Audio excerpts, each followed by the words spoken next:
The Cheese Works has come out to Wyandotte County, and we're out here on Leavenworth Road, and we're here with Buzz Castor. Buzz, on the way out here, I can't tell you how much this drive reminded me of going to Lakeside, because I have many times the old Lakeside. I used to go out Leavenworth Road to get to the track.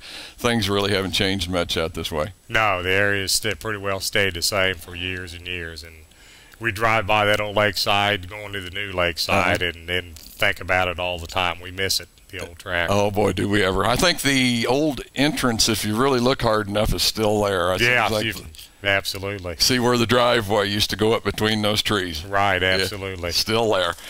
Okay, we can't talk about Buzz Castor, I don't think, without first mentioning your dad, Larry. You know, your dad probably, as far as I'm concerned, set the standard for being a promoter in this area, for initiating new classes. Some of the places he was a promoter: Lakeside, Riverside, Bethany, and of course I-35, and even had a stint at Shawnee. That had to be some special times when your dad was doing that. Right, absolutely.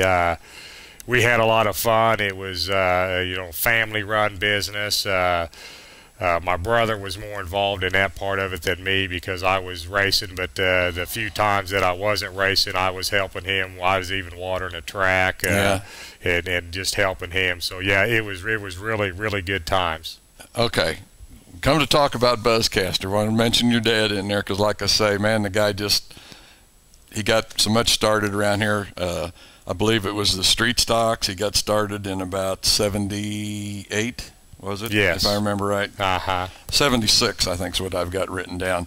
But he started the street stocks in 76, and we might kind of just touch on that just a little bit. From what I understand, your first race car, very first race car you had, you got from Ed Young, the owner of Riverside and Riverside Red X. Now, it was a Dodge.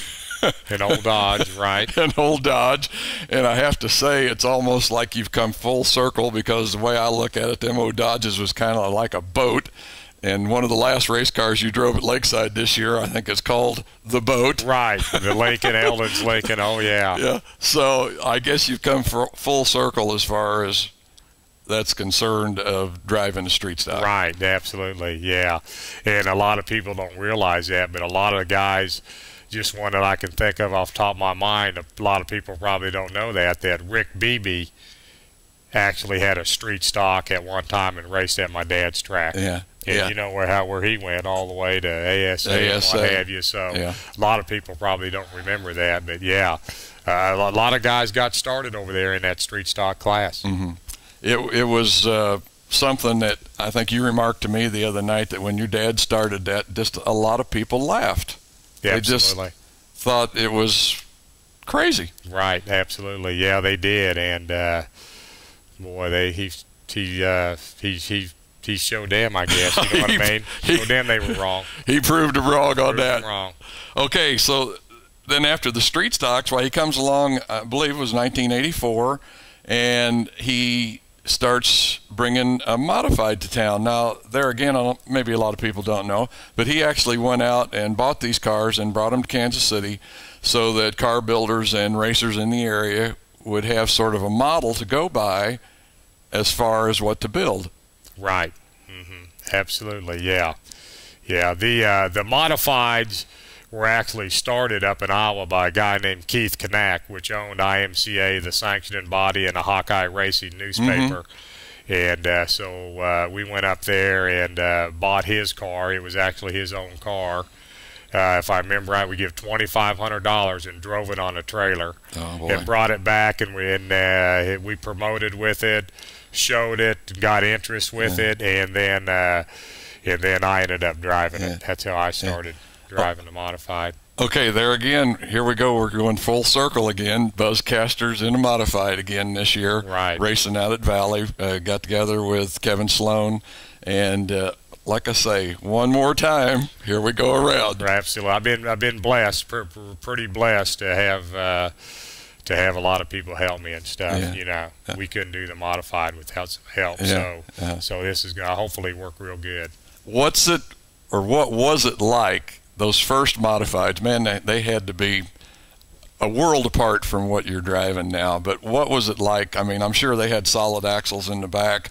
The suspension probably wasn't much. What were they like to drive on a track?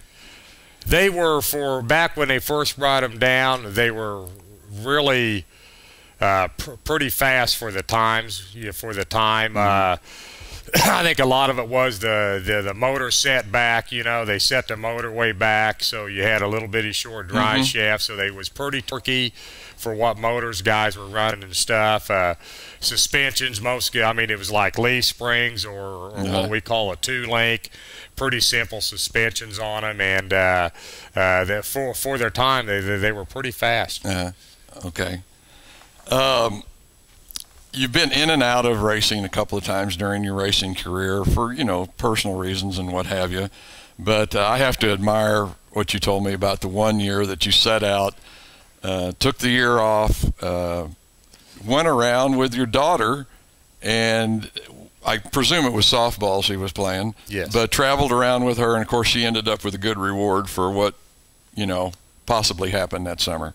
Right, absolutely. Yeah, my oldest daughter, Deanne, I traveled around with her and built some cars and done some repair work to help fund that deal, and we traveled around and all over the country playing softball, and it fortunately landed her a scholarship up at Creighton, and she went 4 years up at Creighton and got her degree and stuff. So yeah. I missed the racing at that time, but it was well worth it. I mean, I really had fun. I really enjoyed it. Yeah. We talk about the racing family, but family comes first.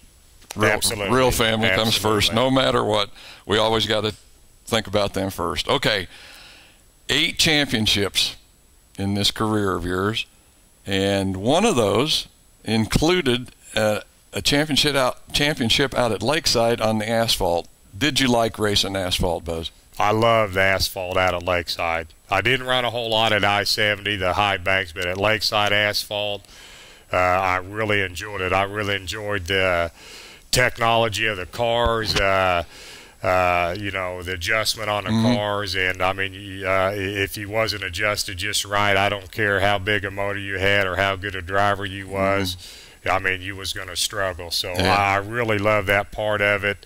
And I love dirt too, but on pavement, I really enjoyed the pavement times out there. Like I said, I didn't run Lakeside or I-70 a whole lot, so I can't really say. I raced there a few times, enjoyed the speeds and the high banks, but it just seemed like Lakeside was a little bit easier on equipment and stuff. Okay. Now we get to another daughter, and understand you build a race car for her.